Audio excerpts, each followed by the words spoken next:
Level C1. Lesson 6. Multimedia. Listening. China's billionaires. Like a relentless overachiever, China is eagerly collecting superlatives.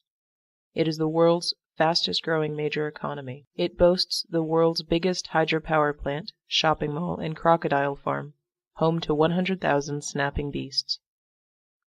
It's building the world's largest airport, the size of Bermuda, and it now has more self-made female billionaires than any other country in the world. This is not only because China has more females than any other nation.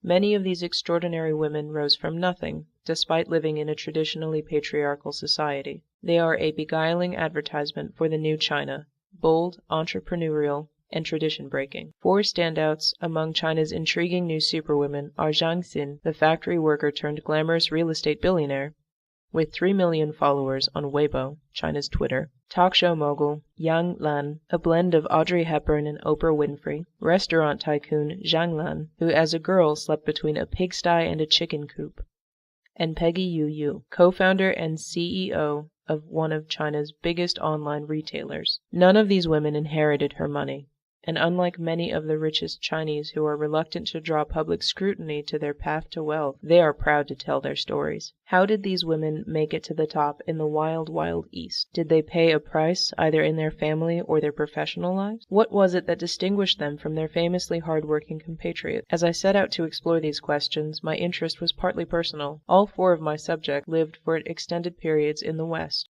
As a Chinese American, and now the infamous Tiger Mom, I was curious, how Chinese were these new Chinese tigresses? It turns out that each of these women, in her own way, is a dynamic combination of East and West. Perhaps this is one secret to their breathtaking success. Zhang Xin is a rags-to-riches tale right out of Dickens. She was born in Beijing in 1965. The next year, Mao launched the Cultural Revolution, and millions, including intellectuals and party dissidents, were purged or forcibly relocated to primitive rural areas. Children were encouraged to turn in their parents and teachers as counter-revolutionaries. Returning to Beijing in 1972, Zhang remembers sleeping on office desks using books for pillows. At 14, she left for Hong Kong with her mother, and for 5 years she worked in a factory by day, attending school by night. "I was a miserable kid," she told me, with her chic cropped leather jacket and infectious laughter.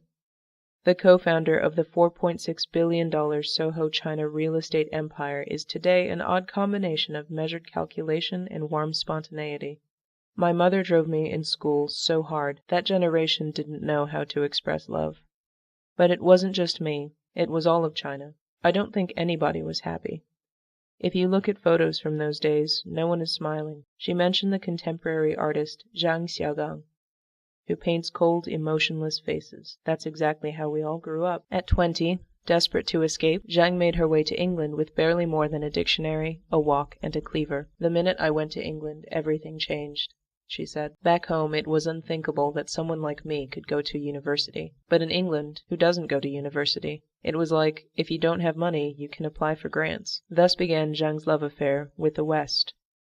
"At the University of Sussex, I read so much history, philosophy. I loved the opera. I traveled and became immersed in European culture, the Enlightenment." In 1992, a year after graduating from Cambridge with a master's in economics, she was working for Goldman Sachs on Wall Street. But Zhang yearned to return to China. In 1994, while in Beijing, she met Pan Qiyi, a budding real estate tycoon from even humbler origins, who had already scored big by speculating in one of China's early real estate bubbles.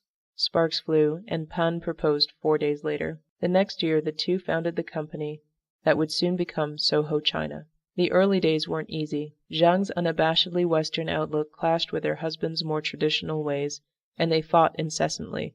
Some of Pan's colleagues referred to her disparagingly as his foreign wife. At one point they separated, with Zhang returning to England. But the couple persevered, had 2 sons, by combining Pan's shrewd local savvy with Zhang's flair for innovative architectural design, shot to the top of Beijing's real estate elite. For the last decade, they've been Beijing's it couple, hosting celebrity parties, while erecting some of the city's most iconic new structures. Zhang, one of Forbes' 50 most powerful women in the world, masterminded Soho China's spectacular commune by the Great Wall, which won her a prize at the 2002 Venice Biennale.